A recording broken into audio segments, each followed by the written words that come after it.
Well, in the last half an hour, we had a briefing by the leadership of Rand Water as people in Gauteng face water restrictions. Now, what one can say based on that briefing is that there isn't a shortage of water, but what we have, we need to use sparingly. Let's speak now about the situation with the CEO of the SA Water Chamber, Benoit. Benoit, very good afternoon to you. Thankful for your time. Am I right to say that basically the message today was there is water available, but we simply cannot afford to waste it? Yes and no, because I beg to differ. I don't think the consumer is wasting it. And as the CEO said, let's not blame the consumer right at the beginning of the media statement. So he's increased the delivery from 4.6 to, let's say, 5,000 megalitres a day. But there's 2,000 megalitres a day disappearing in the uni system through the so-called leaking bucket syndrome. So I think we mustn't lose touch with that number. 2,000 megalitres a day is going into the ground in leaks. So water is being wasted, just not by consumers, right?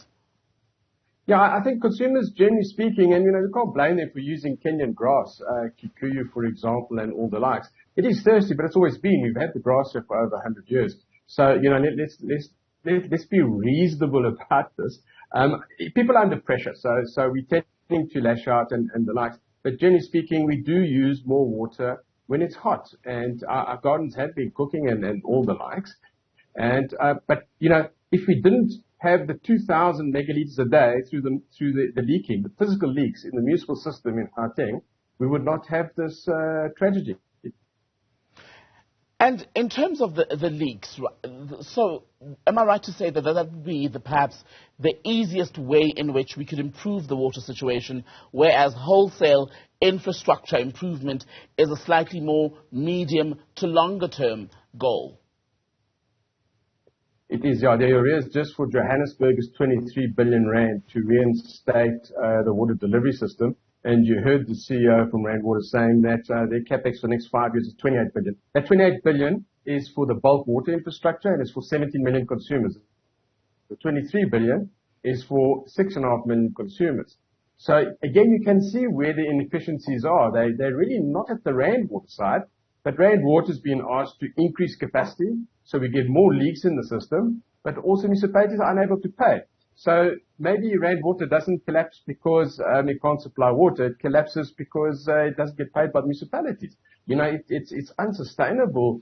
So we have but all of this to me is really economic policy issues that are manifesting themselves in water scarcity, water shedding. So Rand Water is not shedding water, but the municipalities are shedding water. And the problem we have is that the systems are designed to stay wet and not dry. As soon as they dry out, we start increasing the leakages because the system starts collapsing. This is not electrical, infrastructure.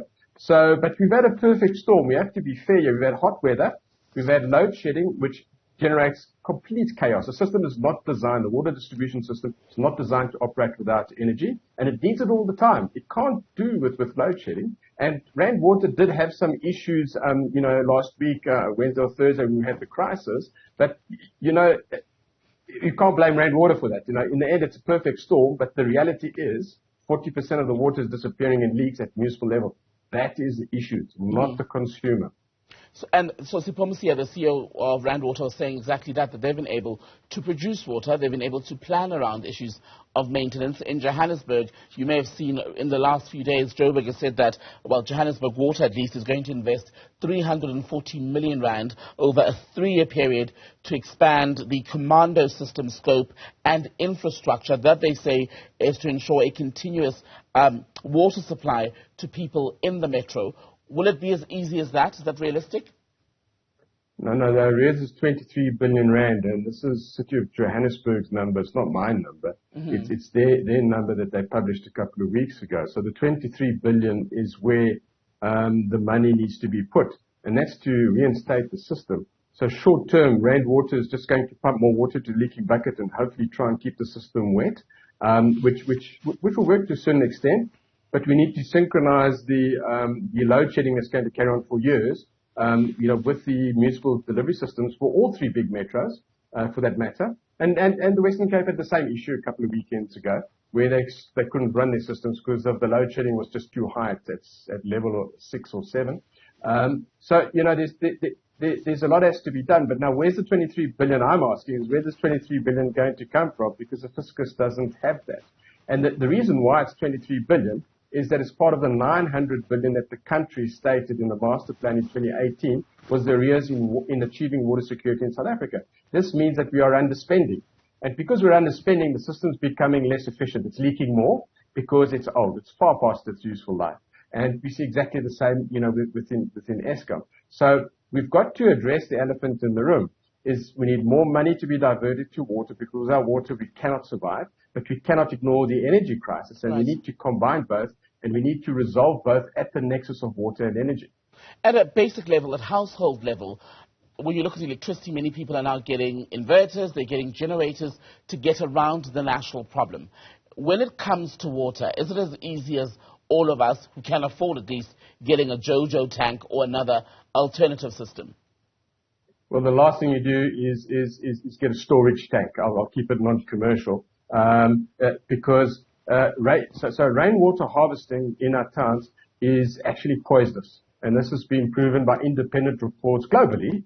Because of the acid rain that we have now in Gauteng, it's particularly bad. It's one of the most polluted areas in the world, and the last thing you want to do is to use that for potable water. Potable water has to comply to SANS 241. That's the standard. Rainwater does not comply to this. So you can capture rainwater for irrigating the gardens and the likes. Topping up the pool might not be the best idea either. You need to treat that water. So we have to be very careful, and drilling boreholes is very expensive, and it's as expensive as renewable energy for private household, but it's beyond the reach of the average person.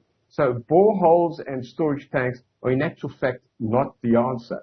This is why we produce water in bulk, we distribute it in cities. That is a sustainable way of actually doing it. Yes, use a shower instead of a bath, for example. Try and have an indigenous garden. Try and cover your pool and the likes. So there's a lot of ways that people can become a bit more water-wise and lower the water footprint, as we've done with energy over time.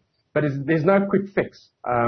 You know, with water, there's only water. Whereas with energy, we've got, yes, UPS, we've got candles, we've got gas. You know, there's a whole lot of different forms. We've got solar and wind. Whereas with water, it's just water. And we mustn't forget the quality of the water. It's not just the quantity, because the quality of the water is being severely compromised by the municipalities who are polluting. 97% of the sewage plants do not comply to the Green Drop Report. And the Rand Waters and the likes, and there wasn't time today, I think, to cover that. The quality side is Rand Water is not designed to treat contaminated water, sewage-contaminated water. And we're close to a tipping point there. And to retrofit those plants is going to be extremely expensive. Already the munis can't pay, and they're paying late, and the debtors days are at 77 with Rand Water. You start adding in what we call advanced tertiary treatment with membranes and the likes. What you're going to do is increase the bad debt. And then what happens is Rand Water doesn't have money to operate. So this is everything is very, very interconnected. It's a fine balance. And with water, when it falls over, it falls over. And to put it back, it's going to take us 5 to 10 or 15 years to get to the resilience and security that we need to keep investment, jobs, and manufacturing going. So we have to make a plan, and money is tight, as the CEO was saying. It's very tight, but we have to make better use of it. We have to squeeze an extra 10 cents out of every rand, as opposed to the other way around. And I think there's ways of doing that. There's an abundance of technology, so technology is not the issue. I think we're getting political will. We need more active citizenry, and we need to all work together. So between the public, private, and society in general, we need to work together as opposed to against each other, whilst holding government to account. Benoit, good to have your time. Thank you.